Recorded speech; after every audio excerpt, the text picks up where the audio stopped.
చేస్తున్నారు ప్రతి స్కూల్కి. సో ఒక మనం మెకానిజం తయారు చేయాలి. నేను ఆల్రెడీ డిఎంఎఫ్కి కూడా చెప్పాను, మనం తయారు చేస్తున్నాం. ఏం చేస్తున్నాం, ప్రతి స్టూడెంట్ మీరు చెక్ చేస్తున్నారు, టెస్ట్ చెక్ చేస్తున్నారు, అన్నీ చెక్ చేస్తున్నారు. ఒక హెల్ప్ మన అంటే ఆల్రెడీ ఆధార్ నెంబర్తో ఆర్బీఎస్కి తీసుకువెళ్తున్నారు.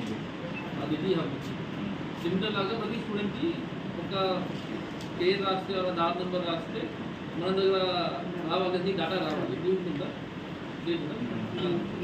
ఇలాగే మనం హెల్త్ ప్రొఫైల్ తయారు చేస్తాం ప్రతి స్టూడెంట్కి. సో దట్ ఒకవేళ మనం మనకి ఐడి పెడితే దాన్ని మనకు అన్నీ తెలియాలి, ఏమేమి ఇష్యూస్ ఉన్నాయి, పాస్ట్ ఇష్యూస్ ఏమేమి ఉన్నాయి, లాస్ట్ టెస్ట్ ద్వారా ఏమేమి ఏం మెడిసిన్స్ ఆయనకు యాక్చువల్గా ఇవ్వాలి, ఏం మెడిసిన్ మనకి షుడ్ నాట్ గివ్. ఇలాగే మనం ఒక హెల్త్ ప్రొఫైల్ తయారు చేయాలి. ఆల్రెడీ మనం వర్కౌట్ చేస్తున్నాను. సో మీకు జస్ట్ ఇప్పుడు స్టార్టింగ్లో చెప్తున్నాను, ఇప్పుడు స్టార్టింగ్ ఫేజ్లో ఉంది. సో ఫస్ట్ మనం రెసిడెన్షియల్ స్కూల్స్తో స్టార్ట్ చేస్తాం, తర్వాత మనం ఎడ్యుకేషన్ స్కూల్స్లో కూడా పెడతాం. సో మీరు కూడా